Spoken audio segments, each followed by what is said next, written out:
My name is Ariel Reichel. And I'm Stephanie Gerlich. We are senior nursing students at the College of St. Benedict. Tonight we'd like to invite you to join us as we discuss some issues with de-escalation. De-escalation techniques are used when patients are feeling anxious, sometimes unreasonable, and need help calming down. One of the experts we're going to be using in this video is actually a clinical nurse specialist in psychiatric and mental health.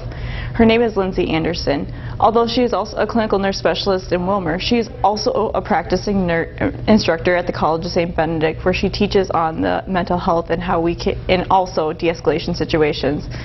Today we're going to be talking with Lindsay about what we can do in order to better enable ourselves to practice de-escalation situations.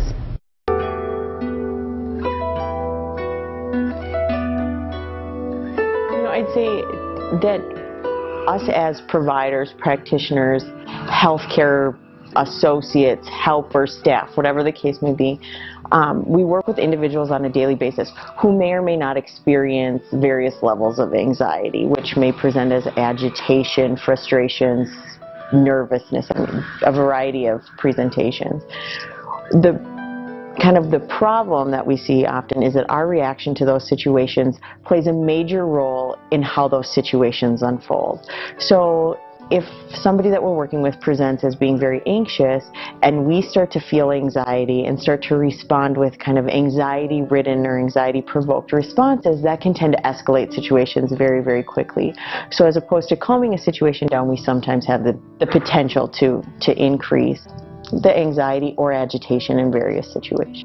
We are responsible for our reactions to other individuals and how we are able to control our own behavior. So if we react to somebody who's maybe frustrated, maybe they're frustrated on a daily basis, and as a result we get frustrated and we're annoyed and we're at our wits' end, to react and to give cues that that's how we're feeling is only going to escalate the situation.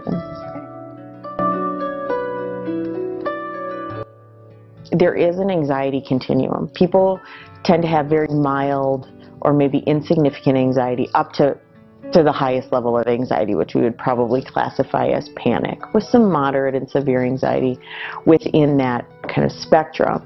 At the lower end of anxiety, people may experience different symptoms. Some people, while mildly anxious, may shake their leg, bite their nails, fidget with their fingers, or withdraw somewhere else, maybe to their room, avoid situations, those kinds of things may be the first signs of a more mild form of anxiety. People may pace, they may talk a little bit more rapidly, or they may just want to disengage. Any sort of minute or small change in behavior could be an indicator of somebody becoming anxious in a situation.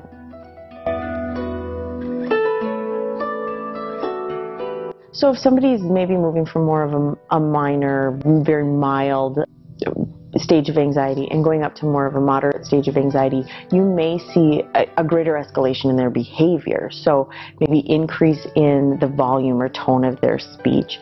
The words may change. So it may be going from like I'm really frustrated, I'm really scared about this, to like, you're really starting to make me angry, this is something I need, or aren't you listening to me, don't you hear me? The tone can somewhat change, and the content of what somebody is saying. Additionally, somebody may, if very anxious, they may again withdraw, or they may become a little bit more aggressive in their approach, like maybe get a little bit more in your face or gesture like, come on, you're supposed to be helping me with this. Those sorts of behavioral cues indicate a higher level of anxiety. And obviously based on if you're hitting the severe panic level of anxiety, we are in fact talking crisis then at that moment in time. So the key really is to intervene at more of the mild levels of anxiety. And sometimes people don't let you know that they're at a mild level of anxiety, so you only can intervene or try to de-escalate a situation more at a moderate level of anxiety. But the earlier you get in, the better.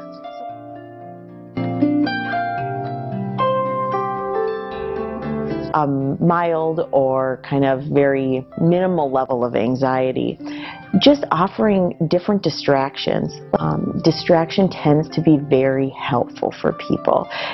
So maybe at first You acknowledge somebody's feelings of anxiety, frustration, worry, however they label their feeling, and validate that and say, you know, it does sound like it's been really tough for you right now. It sounds like you're pretty anxious right now. I can hear that in your voice. I can see that in how you're moving. Let's try to do something before this gets worse. What do you like to do? So you may have to offer some suggestions. And as people move up that kind of levels of anxiety, they lose more control, and you have to take back some of that control. So if somebody moves from a mild or minimal level of anxiety up to, say, a moderate level of anxiety, that's where you're saying, no, you know, now is really a time that we need to take a break. We need to take a step back. You need to do this. We need to work on this together. But as opposed to it being very much person-driven from whoever is feeling anxious, if they're at a more moderate level of anxiety, that's where you start to take a little bit more control. And in kind of the field of mental health, we talk about that as redirection or limit setting, and where you take, as the staff person, more control as the patient's losing or the person you're working with is losing control. And maybe say, take 5. That would be a good example of a redirection. Come back when you're able to be calm. If you want me to sit here and breathe with you, I'll certainly do that. But I need you right now to take a break from this exact topic for the moment so that you can be in a better place to discuss it. And as somebody goes up that continuum of anxiety, you may have to just say stop. So not give the other options, just say stop. And your only choice right now is to take a deep breath and to sit and breathe with me, or to walk with me, or to make a phone call to a support person. Or somebody is raising their voice, saying, that can be scary to other people here. So out of respect for the other individuals here, I need you to stop yelling. If you can tell me calmly what's going on and what's frustrating you, go for it. But I really need you to stop yelling for the safety of everybody else that's around. And for whatever circumstance, whatever reason, whatever factor, you're not able to intervene sometimes early, it can escalate. Or sometimes people come in and they're severely anxious. So it doesn't always work, but the earlier that you can intervene and the earlier that you can offer different sorts of alternatives, validate feelings and offer suggestions as to maybe problem-solving suggestion or maybe distraction until somebody's in a better place to discuss a particular problem or circumstance, tends to be helpful.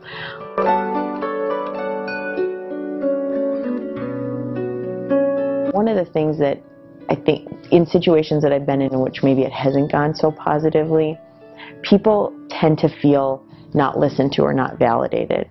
So maybe feel dismissed by staff or the people that they're engaging with.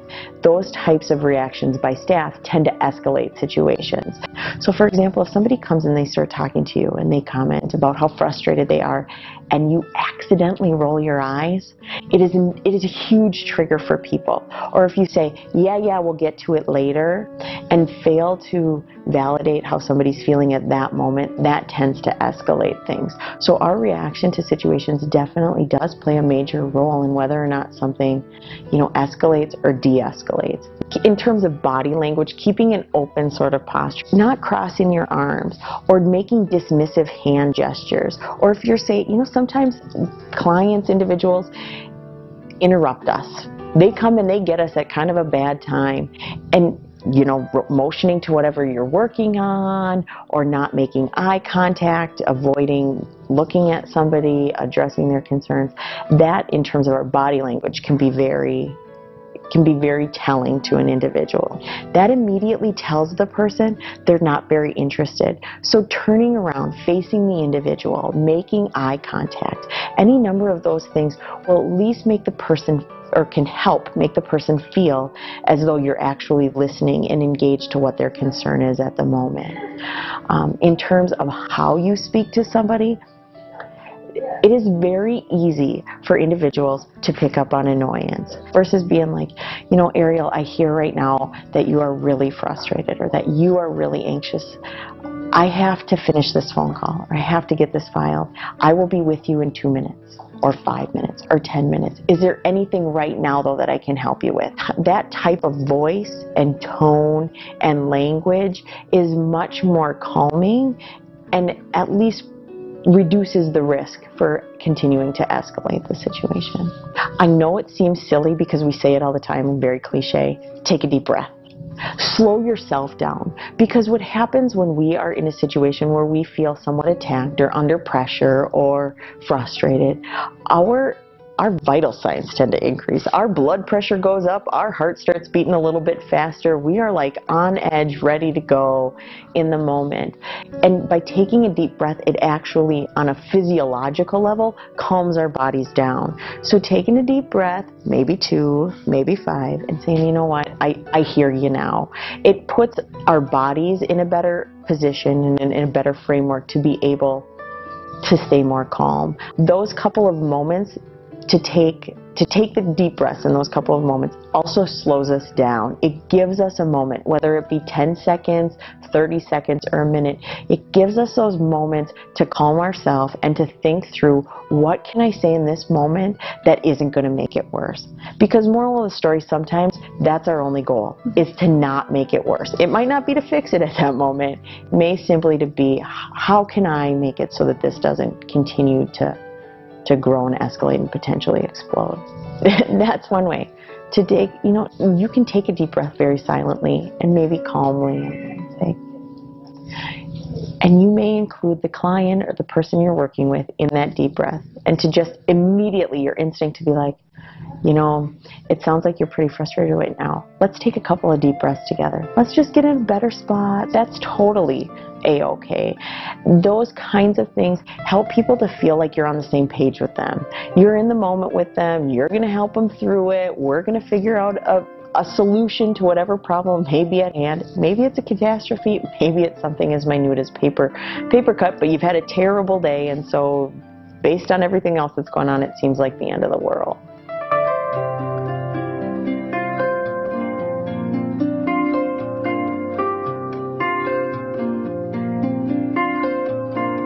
So if somebody's coming at you and maybe they feel as though you're at fault for something, you did something to them, or you're not giving them access to whatever they need, and they're like, you better give me this or else, those kinds of things, or even just using very aggressive language, you can totally within your realm to say, whoa, whoa, whoa.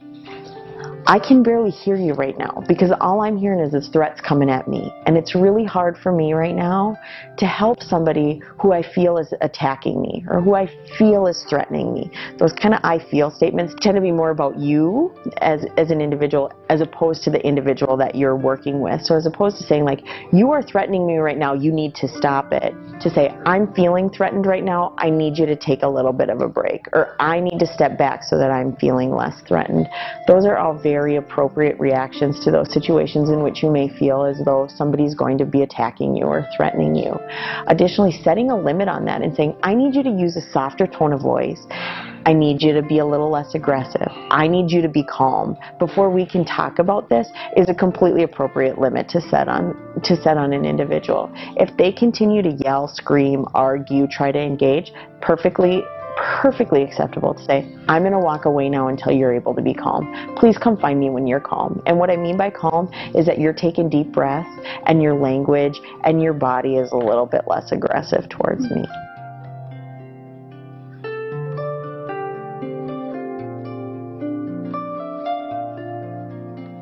I think it's completely appropriate to highlight natural consequences.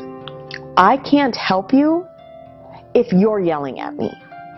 Somebody saying, you need to take me to the ER, somebody needs to take me to the ER, and is all screaming and you don't have time at that moment, you don't think that it's necessary. You may say, I hear right now that you want to go to the ER. I can hear that loud and clear, but as you're yelling at me and as I'm hearing all of these threats, I'm not able to take you to the ER because you're not calm. You're not in a safe place. I don't feel comfortable with that. So unless you're able to calm down and be a little bit more respectful in your language, I'm not going to be able to help you get whatever need you have met right now, whether that be going to the ER, seeing a doctor, making a phone call. And that's a natural consequence of your behavior. I'm not taking that away from you to be mean or punitive or to say, you know what, you just swore at me, so I'm not going to let you do that. That's saying, I don't feel safe in this moment. You can say that. I don't feel safe right now. I feel threatened right now. And until you're able to be calm and I'm able to feel safe in this situation, we can't go forward. And that's just a natural consequence of how you're engaging right now. Mm-hmm. And if somebody's being, To a further extent, if somebody is disrupting what we call the milieu, the area, maybe everybody's in a day room or in a common area and somebody's yelling and screaming, to tell somebody that they need to leave is totally acceptable. You need to go to your room right now because it's scary for other people. It's frightening for other people. And although I understand that you're feeling frustrated and angry or sad or anxious right now, your feelings right now cannot be demonstrated in this environment in this way because it's scary for other people. So if you need to yell, cuss, scream, then you need to do it somewhere where other people aren't going to be impacted by that, where other people aren't going to be scared.